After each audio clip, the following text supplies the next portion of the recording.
Cold, open, low-bass drone, distant thunder, a black screen blooms into a dim, teal-tinted sea. In the long history of Earth, there are places you'd pray never to surface.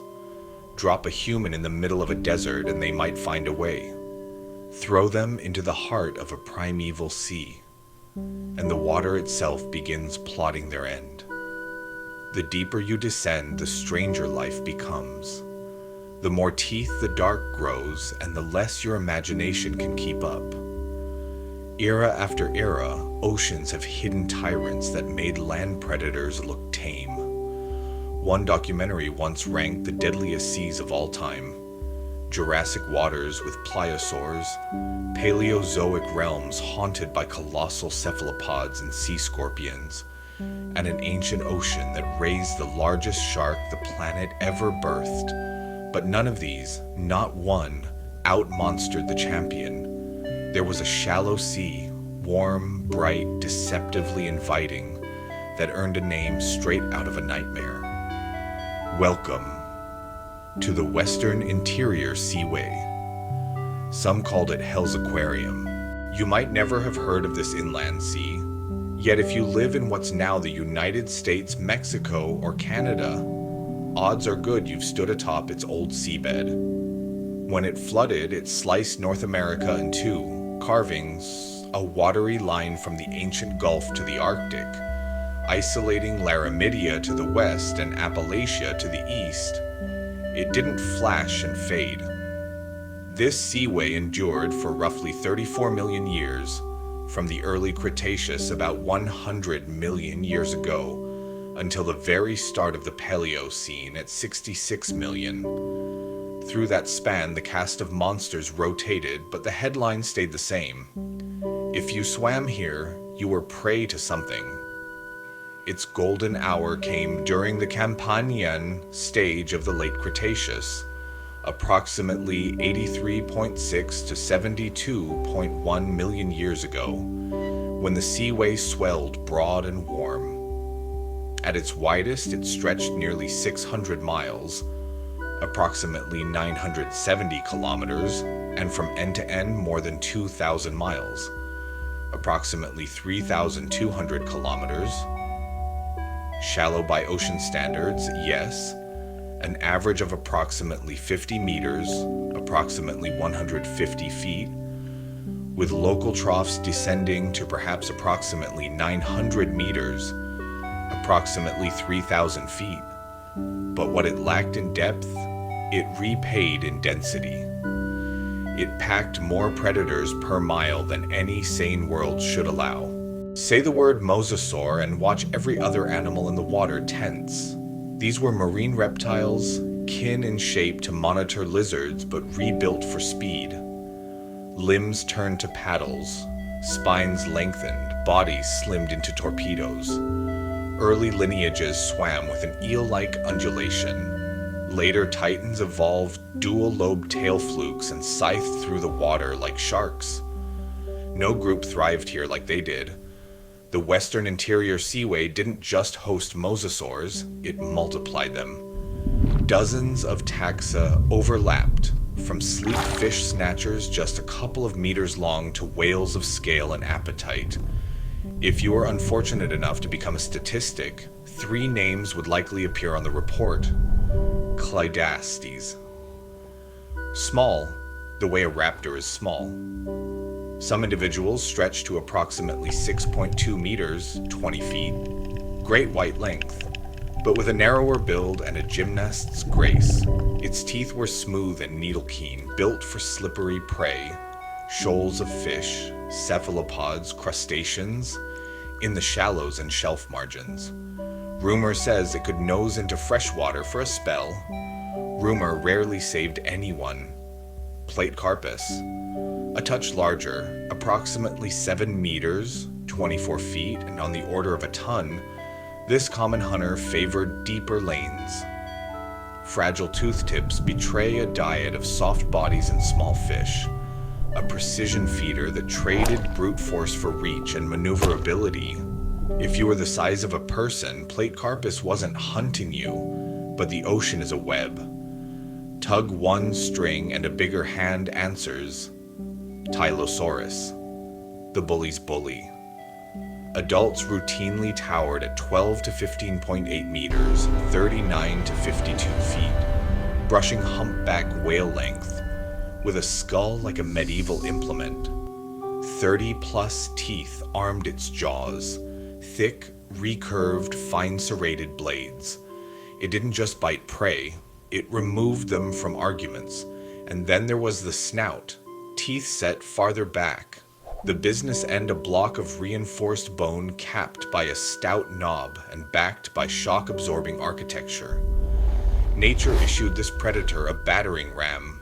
Tylosaurus used it, a lot. Scars on adults trace duels with other tylosaurs. Gouges in rival mosasaurs tell of ambushes at speed. In one grim scene, a Tylosaurus shattered the braincase of another giant mosasaur. The verdict? Instant night. And still, the Seaway held a larger crown.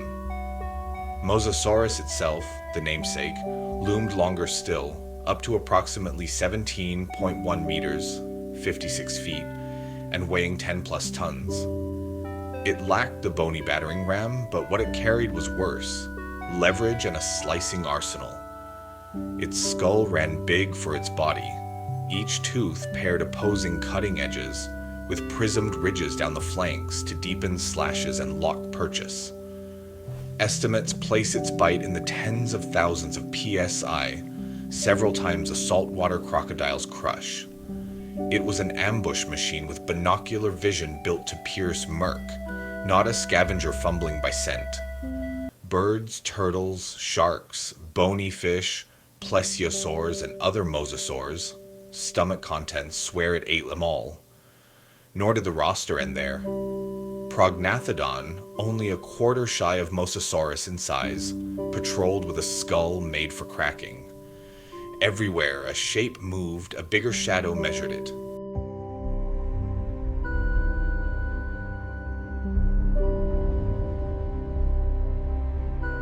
For all their size, the mosasaurs didn't own the strongest jaws in Hell's aquarium. That metal went to a reptile that stalked the seams between river and sea, an ambusher built like a tank with a grin of blunt iron.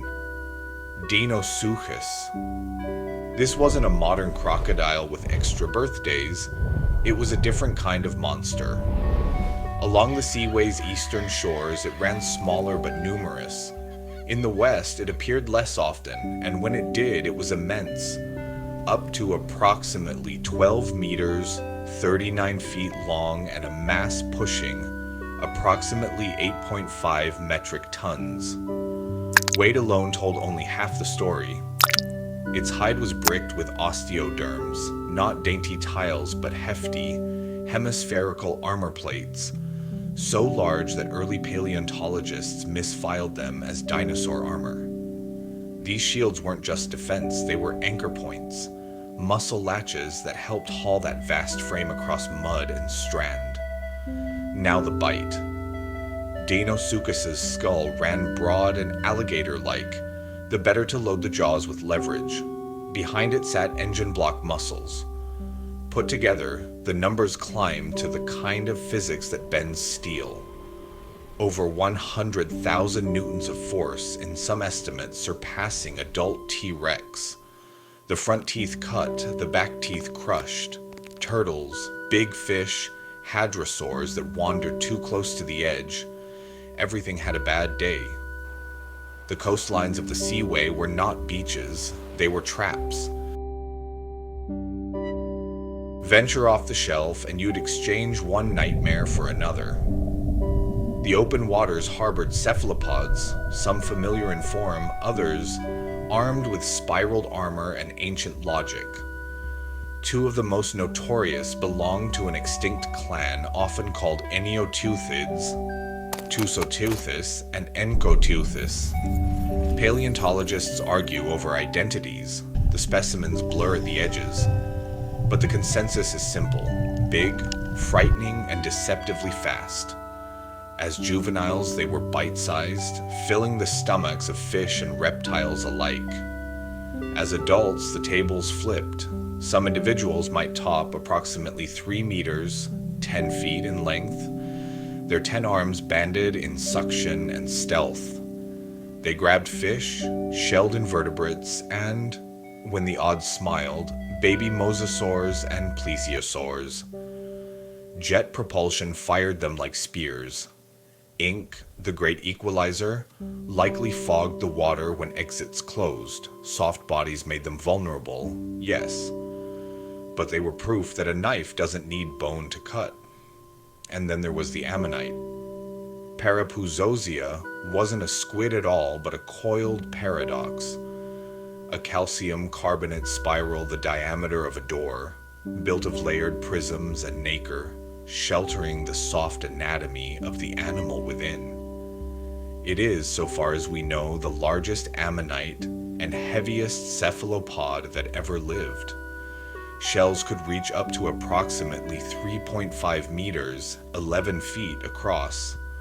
Whole animals may have topped 1.5 metric tons, half of that in shell alone. Uncoiled, the body may have reached approximately 18 meters, 60 feet. They roamed the upper water column, often above approximately 250 meters, 800 feet, not abyssal phantoms but daylight giants. What they did with that size divides the room. Some suspect a slow, almost bovine drift, nibbling plankton and plants, ambushing only what couldn't flee. Others imagine a heavyweight generalist seizing fish, other cephalopods, even small marine reptiles. Either way, picture it in your peripheral vision. A gray wall stippled with ribs, turning too close before your mind has time to grant it a name. Sharks were not kings here, but kingship is overrated when you're faster than hunger. Some seaway sharks drifted into gigantism, wearing lengths and weights we'd expect of modern leviathans, yet they didn't all wield knives. The largest of them in these waters, Tychodus, was a giant mackerel shark with a strange code. It practiced durophagy, shell-eating. Its mouth wasn't lined with daggers, but with flat crushing plates, sometimes numbering 500 plus, some plates measuring longer than a ruler. Turtles, armored fish, thick-shelled crustaceans. Tychodus turned hard problems into paste. It wasn't much danger to a human-sized shape. But what kind of comfort is that when you're not the only thing in the sea? Step down a notch in size and serenity ends. Cretoxorhina, the Ginsu shark, wore the shape and strategy of a great white, long before great whites were a gleam in evolution's eye, a clean case of convergent evolution. It could reach approximately 8 meters, 26 feet, and over 5 tons, yet it moved like a stripe of lightning. Its skin carried drag-reducing placoid scales arrayed for speed. Its tail fin was the most extreme Type 4 pattern in any mackerel shark, a geometry for sprinting. Models peg its top speeds around approximately 70 kilometers per hour, 43 miles per hour, a highway limit, underwater. At those velocities, teeth become chisels. Cretoxorhinas were razor-sharp, thickly enameled, and the fossil record preserves the violence. Enormous deep gouges in bone. Its preferred prey list read like a roll call of confidence. Other sharks, mosasaurs, plesiosaurs, big fish. Even dinosaurs show up, most likely scavenged after rivers surrendered them to the tide. If you were large and living in Hell's Aquarium, Ginsu was the price of doing business. Not that smaller meant safe. Squalicerax, the crow shark, ran between approximately 1.8 to 4.8 meters, 6 to 16 feet, comparable to a tiger shark, and its serrated teeth carved meat as if it were paper. It prowled coasts, raiding everything from fish to marine reptiles, scavenging where the currents were generous. It was also an opportunist with a dark specialty: pterosaur predation. More than once, evidence shows crow sharks striking pteranodon, timing lunges to catch the great flyers as they dived or skimmed the surface. Anything that could glide across two worlds learned to fear the third. Among the bony fish, none stared back like Xiphactinus the X-fish. Imagine a missile with a grin. Adults hit approximately 5 to 6 meters, 16 to 20 feet, and their skulls hinged like apparatus, joints and ligaments working to swallow enormous prey whole. The most infamous fossil captures a 1.9 meter, 6.2 feet fish folded inside the ribs of a medium Xiphactinus, a last meal-turned tomb. Its teeth were narrow and sharp, useful not only for slicing chunks, but for holding big, struggling packages until the throat took over. If you were a swimmer unfortunate enough to be sized right, you could vanish in one gulp. No spectacle, no struggle anyone would ever see. As if the water needed more shapes, the Seaway also cradled Plesiosaurs, reptiles with 4 flippers like Mosasaurs, but an entirely different plan. Their bodies were broad and flat, tails shorter and weaker, and in many lineages, necks went on like an afterthought that became the point. Some species reached over approximately 5 meters, 15 plus feet overall, while the long-necked champions, Elasmosaurus and Albertonectes, stretched to approximately 11.6 meters, 38 feet, with necks that defied sense. Elasmosaurus may have carried more vertebrae than any other known animal. They weren't built to duel giants. Narrow jaws and long necks indicate specialization, small prey taken by stealth. A head the size of your arm appears in a school of fish, while the bulk of the body hides beyond the edge of awareness. Jaws snap, and the angled teeth interlock into a living fish trap. Snails, clams, soft-bodied invertebrates. These two furnish their tables. Not apex predators, but apex specialists, extraordinarily successful and diverse. Seaways aren't forever. Tectonics heave, continents shrug. Over time, the Western Interior Seaway narrowed, shallowed, retreated. Some lineages dwindled, some evolved into other forms, some shifted ranges and lost their wars elsewhere. But the curtain fell hard at 66 million years ago, when a rock from space slammed into the Yucatan. The Seaway sat downrange. Shock waves, seiche waves, and tsunamis ripped through its basins. Ejecta rained back like a forge.